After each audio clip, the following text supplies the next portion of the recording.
Olá, tudo bem? Meu nome é Guilherme Oliveira, sou advogado, especialista em propriedade intelectual e sócio da empresa Envolve Consultoria. Como falado na apresentação, a ideia agora é dar continuidade no nosso conhecimento. Já falamos aqui na Inove com um curso específico sobre direitos autorais, um outro curso de introdução à propriedade intelectual, falamos até de outros pontos de propriedade intelectual, como o direito marcário. E aí, a partir disso, vamos agora falar especificamente de direitos autorais na internet, no ambiente digital, para entender como que é a aplicação prática desse conhecimento no âmbito da internet, pensando que é algo muito comum no dia a dia do profissional, principalmente relacionado à área de consultoria. Perfeito? Dando sequência, então, falamos já um curso apenas sobre direitos autorais, sua contextualização, mas vou pincelar aqui só para não ficar iniciando do meio do caminho, digamos assim. Direito autoral é um conjunto de direitos, portanto, que vão cuidar da proteção conferida pela legislação brasileira a qualquer pessoa que tenha criado uma obra, para que essa pessoa que criou esse autor ele possa aproveitar livremente os benefícios que resultem da sua obra. Então eu protejo o direito do criador relacionado à sua criação, à sua obra. Direito autoral aqui ele é muito diferente do direito de imagem. Ambos os institutos eles vão ter uma relação prática e vão se confundir quando a gente pensa no ambiente digital. Mas, nesse curso específico, vou tratar sobre direitos autorais. Direito de imagem, vou pincelar, mas não será o objeto de estudo. Então, ele tem outros aspectos, tem outros pontos a serem distribuídos, mas pelo espaço que temos nesse curso de extensão, não dá para verticalizar as duas áreas, certo?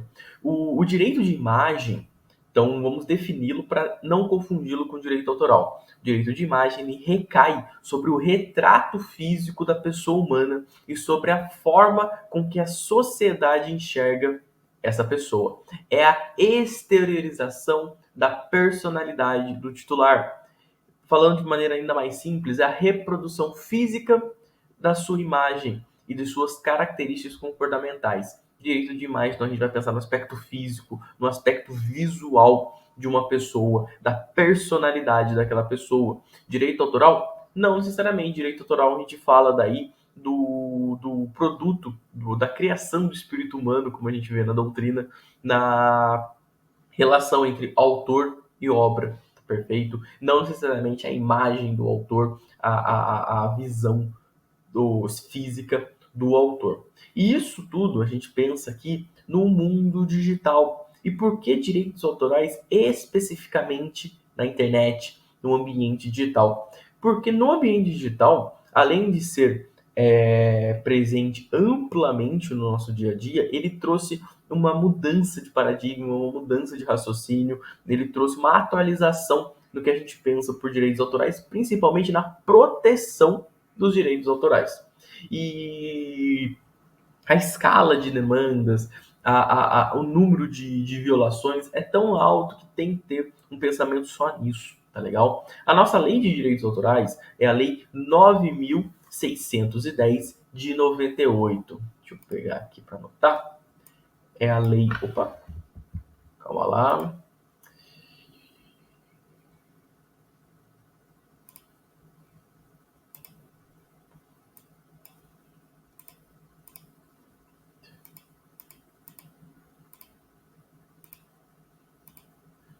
Bom, é a lei 9.610 de 98. Nossa, a letra ficou bem feia, mas acredito que dê para entender. Como eu estava falando, a lei de direitos autorais é a lei 9.610 de 98, tá legal? Portanto, ela é numa época de quase que pré-internet, difusão da internet que nós temos hoje. Na época que foi pensada a lei, ainda assim, ela foi publicada, promulgada em 98, mas ela é de um raciocínio anterior ainda, né? E por conta disso, é uma legislação que já não pensou nesses pontos em específico. Aí vem trabalho da jurisprudência e da doutrina para atualizar ela, digamos assim. E atualizar em que sentido? A internet, o ambiente digital, ele proporcionou uma reprodução quase que instantânea. E com isso, um maior controle e censura das produções, das obras intelectuais, além do acesso à informação. Hoje em dia é muito fácil você encontrar e reproduzir um trecho de um livro, uma imagem, às vezes apenas com um print, com um Ctrl+C, Ctrl+V, e a partir disso difundir e republicar, digamos assim, em um outro ponto, um outro aspecto. Antes da internet, o fluxo tradicional de distribuição de conteúdo ele seguia uma regra quase que estática. Era o autor, ele conversava com a indústria e com o mercado, e da indústria para o mercado passaria para o usuário. Autor, indústria, usuário. O autor, distribuidor, usuário, enfim, era o autor, um intermediador e o usuário final, o consumidor final. Nos dias atuais, isso mudou. Hoje em dia, há quase que uma ponte entre o autor e o usuário, o consumidor final, o público-alvo. E o que facilita de sobremaneira a reprodução e modificação de obras intelectuais. O usuário já tem acesso àquelas obras de uma maneira fácil, ao alcance de um clique. E por isso ele consegue até ter um tratamento diferente com aquelas imagens. E aí mais para frente ficará mais claro na imagem de todos. E aí, só para direitos autorais, aqui. Com relação aos direitos autorais, temos o direito de autor e os direitos conexos. A gente vai falar do direito do autor propriamente dito, dele com sua obra, e dos direitos relacionados a isso, como a reprodução da sua obra, a tradução, a conversão da obra num outro meio, por exemplo, um livro para um filme, um filme para um livro, e outros pontos nesse sentido. A produção de conteúdo, ela envolve tempo, investimento e expressão criativa, por conta desses 3 pontos que nós pensamos na proteção propriamente dita. E essa proteção, ela vai recair sobre o aspecto físico mais o conteúdo. A gente tem o que nós chamamos de ubiquidade. A obra, ela está em todo local, ainda que não na sua reprodução originária. Então a gente pensa num livro. Nesse livro ele tem a proteção do direito autoral, ainda que convertido num PDF e postado num site, ainda que tenha o trecho copiado e reproduzido numa rede social. Então a gente vai proteger o suporte material, o aspecto físico daquela obra e o conteúdo daquela obra.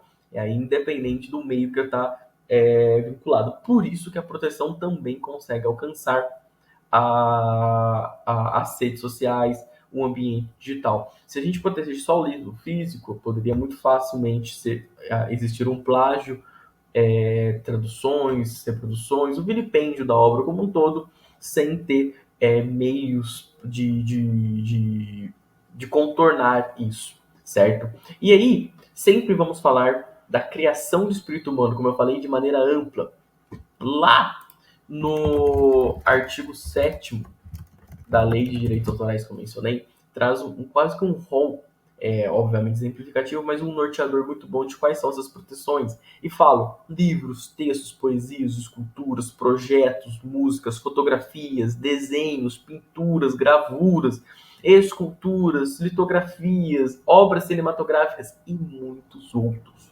O post do Instagram está protegido, o Reels está protegido, o vídeo do TikTok está protegido, o trecho do YouTube, a música reproduzida está protegida, a transmissão, o streaming está protegido, enfim. Tudo isso entra dentro dessa criação do espírito humano, abarcado no artigo 7º da Lei de Direitos Autorais. Isso vai significar que quando alguém cria um conteúdo na internet, como um blog, um vídeo no YouTube, o TikTok, a rede social, uma postagem na rede social, esse conteúdo ele estará sim protegido pelos direitos autorais e outras pessoas não vão poder utilizá-lo sem a devida autorização e sem a menção à autoria. Isso aí a gente já quebra um paradigma amplamente visto no senso comum, digamos assim. O que é postado na internet entra quase que automaticamente no domínio público. Isso não é verdade. O que entra na internet, o que é postado na internet, continua protegido pelos direitos autorais. E aí, para utilizar essa obra, sempre que eu falar mencionar obra é no sentido amplo, tá? A gente fala de tudo, livro, filme, tudo que eu estou mencionando entra no conceito de obra. Não no aspecto mais técnico, mas mais didático. E aí, para utilizar, tem que ter autorização do autor. Utilizou, tem que ter a menção do autor, tem que ter a referência à autoria daquilo. Justamente porque a internet não é terra de ninguém, entrou no ambiente digital, não está em domínio público, não pode ser utilizado de qualquer maneira. E aí a gente vai ver. Tem uma postagem na rede social, colocou uma imagem de fundo, tem que ter muito cuidado com a imagem. Se não foi você quem tirou a imagem, quem tirou? Essa pessoa deixa você utilizar, tem autorização? Qual que é o tipo de licença dessa imagem? Do mesmo modo, eu vou publicar no meu stories um trecho de uma obra e não coloquei qual que é quem é o autor daquela obra, 4 parágrafos, um em cada stories, um texto bonito, parecendo que é meu. Isso é plágio. Isso não pode acontecer. Criei um e-book. Dentro desse e-book não fiz menção às fontes das minhas ideias. Não tem citação, não tem referência. Não pode, não pode. E aí o meu e-book também não vai poder ser utilizado por outra pessoa. Justamente porque entrou na internet, não está automaticamente em domínio público. Entrou na internet, tem sim proteção de direitos autorais. E essa proteção tem um caráter duplo. Tem duas espécies de direitos, digamos assim, os direitos patrimoniais e os direitos morais. Direitos patrimoniais, a gente fala justamente do direito patrimonial da forma como vocês imaginam. Está ligado a dinheiro, está ligado ao aspecto monetário do direito. Ele vai falar sobre as condições e possibilidades de negociação do uso, de reprodução, tradução, adaptação, incorporação ou qualquer outra atividade que envolva a obra. Então, o direito patrimonial está relacionado a atividades que envolvam a obra. São direitos que eles podem ser renunciados pelo autor, podem ser cedidos pelo autor, podem ser vendidos, transferidos, herdados, enfim. Aí a gente fala de licenças aqui, por exemplo. Um autor, vamos imaginar uma situação concreta que eu sou fotógrafo. Tiro belas fotos, publico no meu site e dentro desse site eu falo, olha, as pessoas podem reproduzir de maneira gratuita as minhas fotos desde que conste a minha autoria. Excelente. Então quer dizer que qualquer um pode ir lá no site, pegar a foto, publicar na rede social, utilizar para algum fim.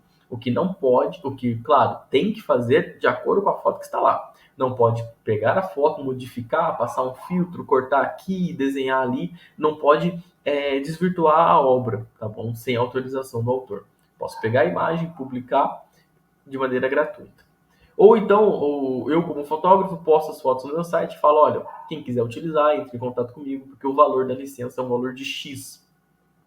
E aí, a partir disso, a pessoa tem que entrar em contato comigo, tem que ter essa negociação para poder utilizar minha foto. Se ela faz o mesmo caminho, pega a foto, publica sem me pagar por isso, não é possível. E aí existe a responsabilização em situações como essa. Tá legal? Então, novamente, isso aí, falei esse exemplo, mas envolve a reprodução, a tradução. Se eu quero pegar uma obra estrangeira e traduzir para cá, tem que ter esse contato, ainda que seja um post de um estrangeiro dentro do Instagram, um vídeo do TikTok, enfim, tem que ter esses pontos. E aí ele pode ser renunciado, vendido, cedido, transferido. Isso eu estou frisando porque é diferente dos direitos morais. Os direitos morais, eles estão ligados à proteção da personalidade do autor. Essa personalidade, portanto, nos remete aos direitos personalíssimos e que não podem ser negociados e nem renunciados. Que direitos são esses? Créditos de autoria e o poder de controle, o poder de mando sobre a obra, no que diz respeito à sua integralidade. Então, a autoria daquela obra, ainda que envolva uma cessão, uma licença, tem que ser sempre dado ao autor original, a quem de fato criou a obra. E o autor não pode abrir mão disso, nem por pensando num contraponto financeiro, numa remuneração, no royalties, enfim, não. É um direito dele e sempre vai ter que ter essa menção. Do mesmo modo, ele vai ter sempre o poder de controlar a integridade da sua obra. Voltando no exemplo, eu publiquei fotos num site e essas fotos devem ser usadas da forma como foram idealizadas, da forma como estão publicadas no meu site. Não podem sofrer modificações, como eu disse, filtros, desvirtuamento de alguma maneira, justamente porque isso iria ferir o meu direito moral enquanto autor. Então temos dois aspectos, os direitos patrimoniais e os direitos morais, tá legal? Excelente. Então tem sempre que se pensar nesses pontos, porque ainda que publicado de forma gratuita na internet, como a gente viu, os direitos morais vão permanecer lá. Então, o autor ele vai ter sempre que ser referenciado como autor quando houver alguma atividade, alguma ação com a sua obra, e ele vai sempre poder controlar a integridade, a obra como ela foi imaginada e pensada, tá? Até pensando na finalidade daquela obra. A finalidade, ela também está pensando ali dentro da concepção de integridade. Então, se eu reproduzir uma imagem e essa imagem ela tem um sentido, e na hora que ela foi utilizada por outra pessoa, esse sentido foi desvirtuado, e de alguma maneira isso fira o autor, suas concepções, ele entenda que está vilipendiando sua obra, aí nasce uma pretensão para ele e a possibilidade dele buscar reverter isso, tirar de circulação, impedir o uso que ele não entende como correto. Claro que existe aí um limite e sempre vai ser a interpretação de cada caso, sempre vai ter que ter um cuidado caso a caso. O autor, o direito dele não é também um direito absoluto a ponto de se anular qualquer uso, às vezes só por ele não concordar. Aí é mais tênue, ele é mais minucioso, ele tem um cuidado a mais, tá legal? E sempre é interessante daí, quando você, enquanto profissional, for orientar alguém, entender como que a jurisprudência tá analisando aquele caso. E não a mais recente. A gente vê aí no STF julgados antigos que servem de norteadores até hoje, tá legal? E isso tudo justamente na área da assessoria. Então, o primeiro ponto na hora de passar qualquer orientação é justamente no sentido de que está na internet, está protegido por direitos autorais. O que são os direitos autorais? Esse vínculo jurídico entre o autor e sua obra, no aspecto patrimonial e no aspecto moral, de modo que para existir uma cessão, uma licença, tudo isso precisa estar documentado, com um contrato, bem escrito, amarrado e protegido, tá bom? Lembrando que todos os termos que envolvem essas relações comerciais têm interpretação restritiva, tá legal? E por conta dessa interpretação restritiva, os aspectos têm que estar muito bem delimitados ali, porque o que não está escrito, o que não está claro, não é presumido. Pelo contrário, entende-se que não existe. Então, se eu faço uma licença, por exemplo, e não menciona a remuneração, não vou entender que a remuneração segue a lógica do mercado. Pelo contrário, vou entender que não existe então uma remuneração, é uma licença gratuita, perfeito? E eu mencionei bastante licença e cessão.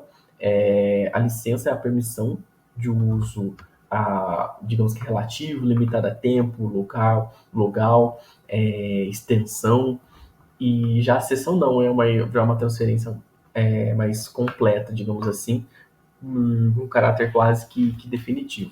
Perfeito? Vou aqui encerrar esse bloco. Aguardo vocês no próximo bloco para a gente dar continuidade ao nosso estudo.